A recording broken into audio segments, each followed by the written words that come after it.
aniversario dende que os primeiros usuarios chegaron ao centro de día. Antes de comenzar a xornada, gustaríame darlle as gracias a todas as persoas que co seu esforzo e dedicación fan que isto poda levarse a cabo.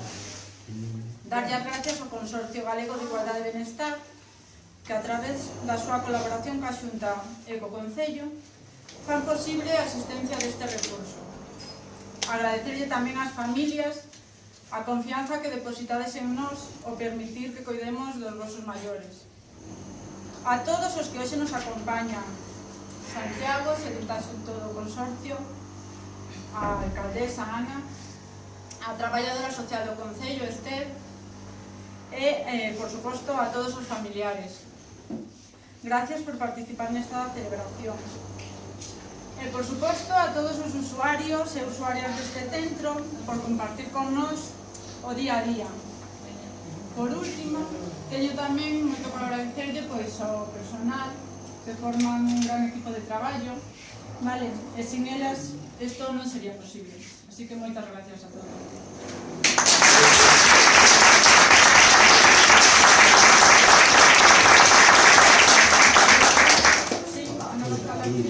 Bueno, pois eu solo un par de palabras. Moi bo día a todos.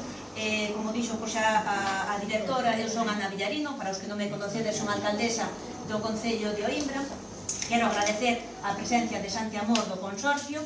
Si me gustaría contar, porque algúns levades a máis anos aquí no centro, pero outros ao mellor levades menos tempo, e si me gustaría decirvos nun par de palabras que significou e que significa o centro de día para o Concello de Oimbra. Cando agora, por noutros concellos, non moi lonxe de aquí, se está falando de que vai haber centros de día, aquí en Oimbra hoxe celebramos o 10º aniversario, non? E iso que quere dicir? Pois que desde o Concello se apostou polo benestar das familias e por poder compatibilizar a vida laboral e familiar. Porque se hoxe vos estades aquí, que vexo e sei que todos estades contentos porque vos tratan ben, as vosas familias tamén poden traballar e ter un espacio para continuar ca súa vida, non? Nese momento, hai 10 anos, o Concello de Oimbra non tiña nin os terreos, nin os cuartos para facer este edificio, non? Entón, houve que empezar por eso, por conseguir a xestión do terreo, que non foi fácil, e despois por conseguir o diñeiro, porque este edificio foi construído co esforzo do Concello de Oimbra, que pediu financiamento a outras administracións, maioritariamente a Diputación e a Xunta de Galicia, pero non é como outros sitios que están facendo agora, que a propia Xunta construiu o edificio, non? E aquí foi o caso contrario, construiu o Concello e despois entregoulle o Consorcio Galego de Benestar para facer a súa xestión. E deso xa hai 10 anos. É dicir, cando outros están agora a punto de abrir ou acaban de abrir, Oimbra celebra o 10º aniversario. Eu quero agradecer o traballo e a involucración personal, que vai máis alá do profesional, das traballadoras que están ao fronte e equida do centro. A directora é de nova incorporación, que tamén lo agradecemos, pero é que hai xente que leva desde os inicios deste centro e outra que se foi incorporando co paso do tempo. Elas, todas sabedes que son unhas brillantes profesionais, pero teñen tamén moita implicación personal. É dicir, se aquí as traballadoras non se implican de xeito personal, é moi difícil que a xestión, por moi boa que sea a directora, por moi boa que sea a directriz da Xunta de Galicia, é moi difícil que isto funcione. Vos saber de reunión de día.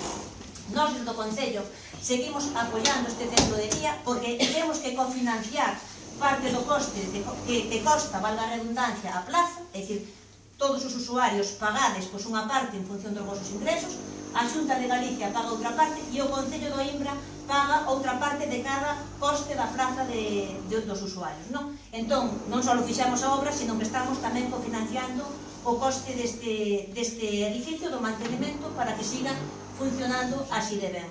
Eu, desde